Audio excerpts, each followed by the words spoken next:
Assalamualaikum warahmatullahi wabarakatuh. Salam sejahtera bagi kita semua. Hai anak-anakku, masih di channel yang sama, Erna Bios. Jembatan Biau sangatlah panjang. Siapkan kaki untuk berjalan. Selamat pagi kembali menjelang. Siap belajar agar paham pelajaran. Talia ke sekolah membawa bekal. Sebelum berangkat, dahulukan sarapan. Anak-anak pandai banyak akal, dialah murid cerdas dan cekatan. Rasada seorang anak nelayan, mencari ilmu hingga langgar lautan. Mari belajar sistem hormon, channel Erna Bios kalian tonton.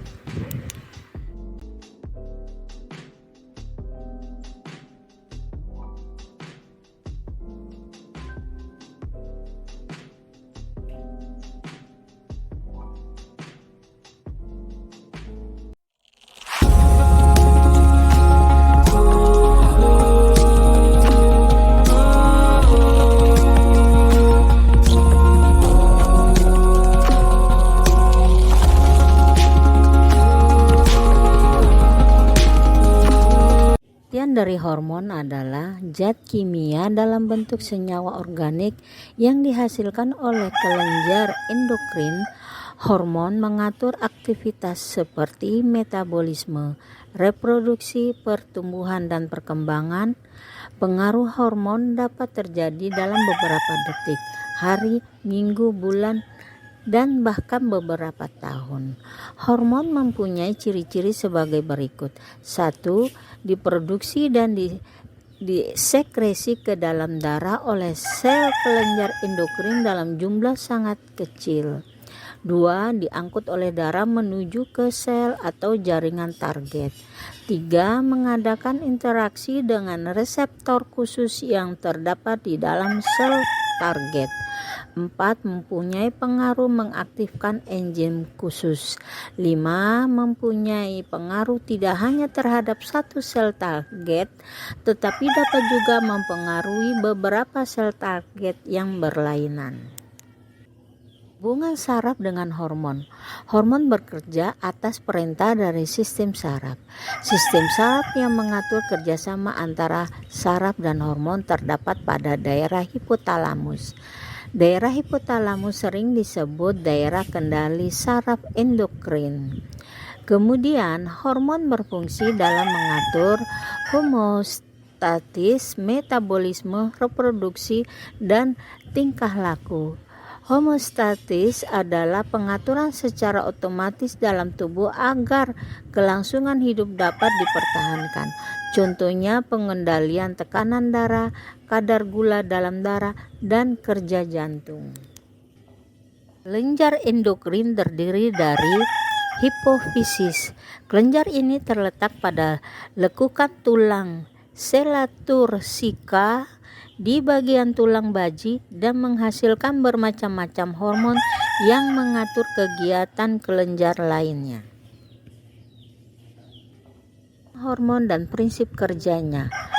Hormon somatotroph, pertumbuhan sel dan anabolisme protein.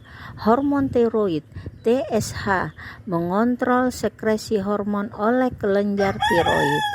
Hormon adrenokortikotropik, ACTH, mengontrol sekresi beberapa hormon oleh korteks adrenal. Follicle stimulating hormone, FSH, pada wanita merangsang perkembangan folikel pada ovarium dan sekresi estrogen. Pada testis, menstimulus testis untuk menstimulus sperma. Luteinizing hormone, LH, pada wanita bersama dengan estrogen menstimulasi ovulasi dan pembentukan progesteron oleh korpus luteum. Pada pria menstimulasi sel-sel interstitial pada testis untuk berkembang dan menghasilkan testosteron. Prolaktin membantu kelahiran dan memelihara sekresi susu oleh kelenjar susu. Hormon yang dihasilkan posterior hipotesis pertama, oksitosin, menstimulasi kontraksi otot polos pada rahim wanita selama proses melahirkan. Hormon ADH menurunkan volume urin dan meningkatkan tekanan darah dengan cara menyempitkan pembuluh darah.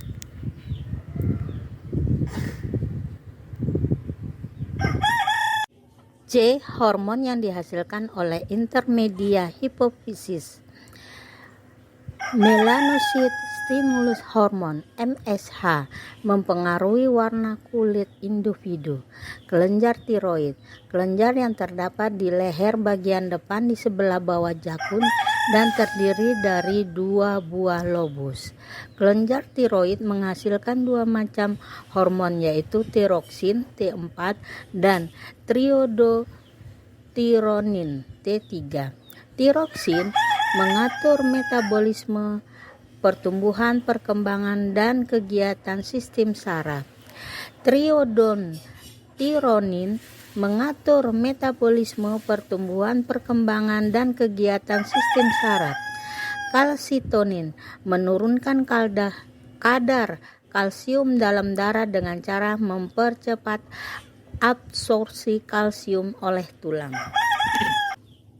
Kelenjar paratiroid. Kelenjar paratiroid berjumlah 4 buah terletak di belakang kelenjar tiroid.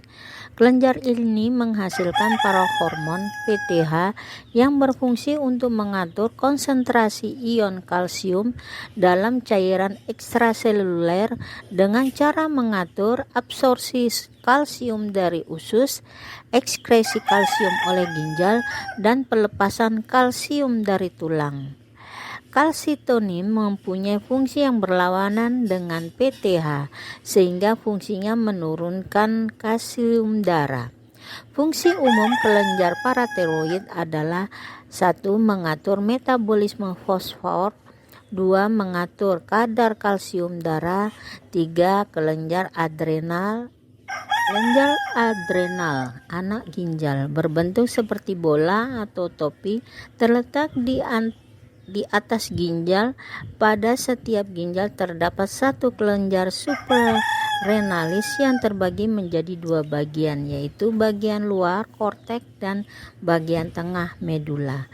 Bagian korteks adrenal mengontrol metabolisme ion anorganik, mengontrol metabolisme glukosa.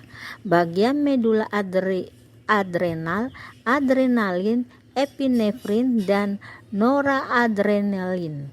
Kedua hormon tersebut bekerja sama dalam hal sebagai berikut: dilatasi bronkiolus, vasokonstriksi pada arteri, vasodilatasi pembuluh darah otak dan otot, mengubah glikogen menjadi glukosa dalam hati, kemudian bersama insulin mengatur kadar gula darah. Kelenjar pankreas. Kelenjar pankreas merupakan sekelompok sel yang terletak pada pankreas sehingga dikenal dengan pulau-pulau Langerhans. Kelenjar pankreas menghasilkan hormon insulin dan glukagon. Ovarium merupakan kelenjar kelamin wanita yang berfungsi menghasilkan sel telur, hormon estrogen, dan hormon progesteron. Testis pada mamalia terdiri dari tubulus yang dilapisi oleh sel-sel benih, sel germinal. Tubulus ini dikenal dengan tubulus seminiferus. Plasenta merupakan jaringan yang menghubungkan ibu dengan bayi di rahim. Plasenta menghasilkan beberapa hormon. Yang pertama adalah hormon gonadotropin karion, berfungsi meningkatkan pertumbuhan korpus luteum serta sekresi estrogen dan progesteron oleh korpus luteum. Estrogen berfungsi meningkatkan pertumbuhan organ kelamin ibu dan janin bayi. Progesteron berfungsi meningkatkan perkembangan jaringan dan organ janin. Somatropin berfungsi meningkatkan pertumbuhan jaringan janin serta membantu perkembangan payudara ibu. Indera penglihatan. Mata merupakan indera penglihatan yang dibentuk untuk menerima rangsangan berkas-berkas cahaya pada retina. Kemudian rangsangan ini dialihkan ke pusat penglihatan melalui serabut-serabut nervus opticus untuk ditafsirkan. A. Struktur mata. Mata manusia berbentuk agak bulat, dilapisi oleh 3 lapisan jaringan yang berlainan, yaitu lapisan luar, lapisan tengah, dan lapisan dalam mata. 1. Lapisan luar mata, lapisan sklera. Lapisan sklera sangat kuat dan berwarna putih. Di lapisan ini terdapat kornea yang bening yang menerima cahaya masuk ke bagian dalam mata dan membelokkan berkas cahaya sedemikian rupa sehingga dapat difokuskan. 2. Lapisan tengah mata, lapisan koroid. Lapisan koroid berpigmen melanin dan mengandung banyak pembuluh darah. Lapisan ini berfungsi untuk menghentikan refleksi berkas cahaya yang menyimpang di dalam mata. Lapisan koroid membentuk iris. 3. Lapisan dalam mata atau retina. Retina terdiri atas reseptor cahaya yang sesungguhnya, yaitu berbentuk batang dan kerucut. Pada bagian lapisan retina yang dilewati, berkas saraf ke otak tidak memiliki reseptor dan tidak peka terhadap sinar. Oleh karena itu, daerah ini disebut bintik buta. Struktur mata mulai dari depan ke belakang adalah sebagai berikut. 1. Kornea merupakan bagian depan mata yang transparan dan tembus cahaya.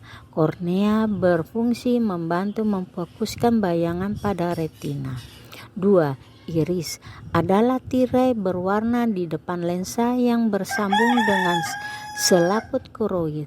Iris berfungsi mengecilkan atau membesarkan ukuran pupil. Iris menentukan warna mata. 3. Pupil merupakan bintik tengah iris mata dan merupakan celah dalam iris yang dilalui cahaya untuk mencapai retina. 4. Aqueous humor merupakan cairan yang berasal dari badan siliari dan diserap kembali ke dalam aliran darah pada sudut antara iris dan kornea melalui vena halus yang dikenal sebagai lapisan scalene. 5. Lensa adalah sebuah benda transparan biconvex cenderung pada kedua sisi. Lensa terletak persis di belakang iris. 6.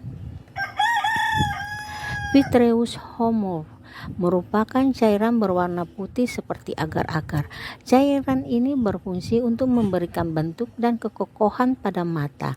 Selain itu, berfungsi juga untuk mempertahankan hubungan antara retina dengan selaput koroid.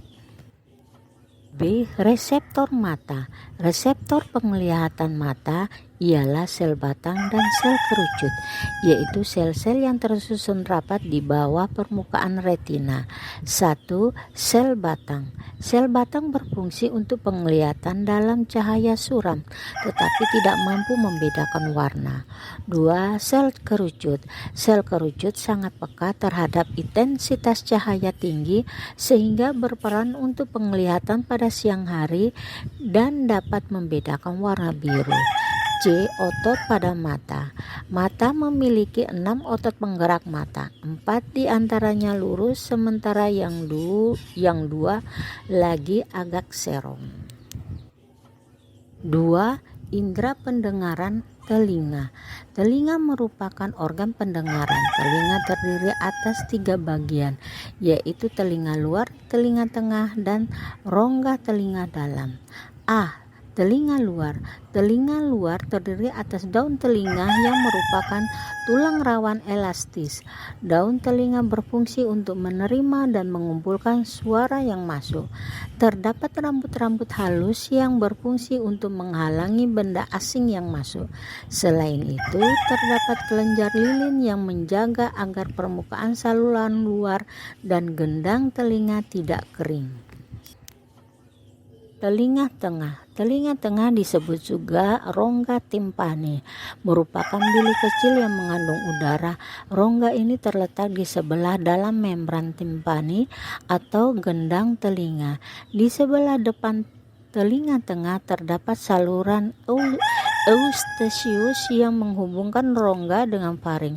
Saluran ini berfungsi untuk menjaga keseimbangan tekanan udara antara udara luar dengan udara di dalam telinga tengah. Telinga dalam. Rongga telinga dalam terdiri atas berbagai rongga yang menyerupai saluran-saluran dalam tulang temporalis. Rongga-rongga ini disebut labirin tulang dan dilapisi membran membentuk labirin membranosa. Labirin tulang terdiri atas 3 bagian, yaitu vestibula, saluran setengah lingkaran yang bersambung dengan vestibula, dan kohlea. Kohlea adalah sebuah tabung berbentuk spiral yang membelit dirinya seperti rumah siput. Dalam setiap belitan terdapat saluran membranosa yang mengandung ujung-ujung akhir saraf pendengaran. Cairan dalam labirin membranosa disebut endolimfa dan di luar labirin membranosa disebut perilimfa. D. Saraf pendengaran. Saraf pendengaran atau nervus auditoris terdiri atas 2 bagian. Salah satunya berkaitan dengan bagian vestibular rongga telinga dalam yang berhubungan dengan keseimbangan. Serabut-serabut saraf ini bergerak menuju nukleus vertibularis yang berada pada titik pertemuan antara pons dan medula oblongata, kemudian bergerak ke cerebellum bagian cochlearis pada nervus auditoris adalah saraf pendengaran yang sebenarnya. Cedera pada saraf cochlearis akan mengakibatkan ketulian saraf, sedangkan cedera pada saraf vertibularis akan menimbulkan vertigo. Ya, indera peraba. Kulit. Kulit merupakan indera peraba. Kulit menutupi dan melindungi permukaan tubuh dan bersambung dengan selaput lendir yang melapisi rongga-rongga dan lubang-lubang masuk. Kulit dibagi 2 bagian, yaitu epidermis cuticula dan dermis corium. A. Epidermis. Epidermis tersusun atas epitel berlapis dan terdiri atas 2 lapisan, yaitu lapisan tanduk dan zona germinalis. B. Dermis. Lapisan dermis tersusun atas jaringan fibrus dan jaringan ikat yang elastis. 4. Indera perasa atau pengecap. Lidah merupakan indera perasa. Selain membantu proses pencernaan, lidah juga dapat merasakan rasa makanan. Permukaan lidah kasar karena terdapat tonjolan yang disebut papila. Papila ini berfungsi untuk mengecap. Ada 4 macam rasa kecapan, yaitu rasa manis, pahit, asam, dan asin. 5. Indera penciuman. Indera penciuman terdapat di rongga hidung. Sel-sel sensorik penerima rangsangan berupa bau terdapat di lapisan epitel dalam rongga hidung dan dilindungi oleh mukus atau lendir. Di akhir setiap sel sensorik terdapat silia atau rambut pembau. Rasa penciuman dirangsang oleh gas yang terhirup.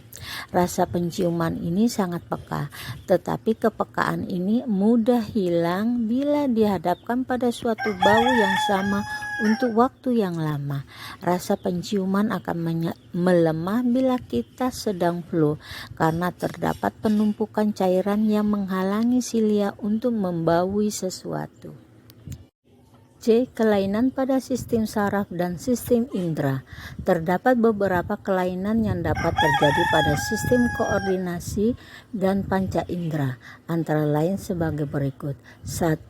Meningitis. Meningitis adalah radang membran pelindung sistem saraf pusat. Penyakit ini dapat disebabkan oleh mikroorganisme, luka fisik, kanker, atau obat-obatan tertentu. Kedua adalah Alzheimer.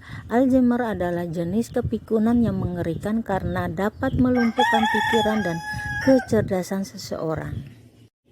3. Dermalitik atopik. Dermalitik atopik atau eksema adalah peradangan kronik kulit yang kering dan gatal. Pada umumnya dimulai di awal masa kanak-kanak. 4. Anosmia. Anosmia adalah hilangnya atau berkurangnya kemampuan untuk membaui, merupakan kelainan yang paling sering ditemukan. Penciuman dapat dipengaruhi oleh beberapa perubahan di dalam hidung, di dalam saraf yang berasal dari ujung hidung menuju ke otak atau di dalam otak. 5. Otitis. Radang telinga atau otitis adalah peradangan sebagian atau seluruh mukosa telinga tengah. Tuba Eustachius, saluran yang menghubungkan telinga tengah dan rongga mulut, antrum mastoid, dan sel-sel mastoid. Sebagian besar anak-anak pernah mengalami radang telinga dan tidak sedikit yang mengalami gangguan pendengaran akibat penanganan yang terlambat. Bila terjadi proses radang pada telinga tengah, tentu akan terjadi gangguan dalam penghantaran bunyi suara ke telinga tengah. Akibatnya kamu menjadi tuli, dan penyebab terjadinya radang pada telinga tengah antara lain: A. Perubahan tekanan udara yang tiba-tiba. B. Alergi. C. Infeksi. D. Sumbatan pada telinga. 6 adalah tuli. Tuli merupakan gangguan pendengaran karena kerusakan saraf pendengaran, infeksi bakteri atau jamur. Tuli merupakan gejala utama radang telinga atau otitis. 7. Buta warna. Istilah buta warna dapat diartikan sebagai suatu kelainan penglihatan yang disebabkan ketidakmampuan sel-sel kerucut pada retina mata untuk menangkap suatu spektrum warna tertentu, sehingga warna objek yang terlihat bukan warna yang sesungguhnya. Penyebab buta warna adalah faktor keturunan. Gangguan terjadi biasanya pada kedua mata, namun tidak memburuk.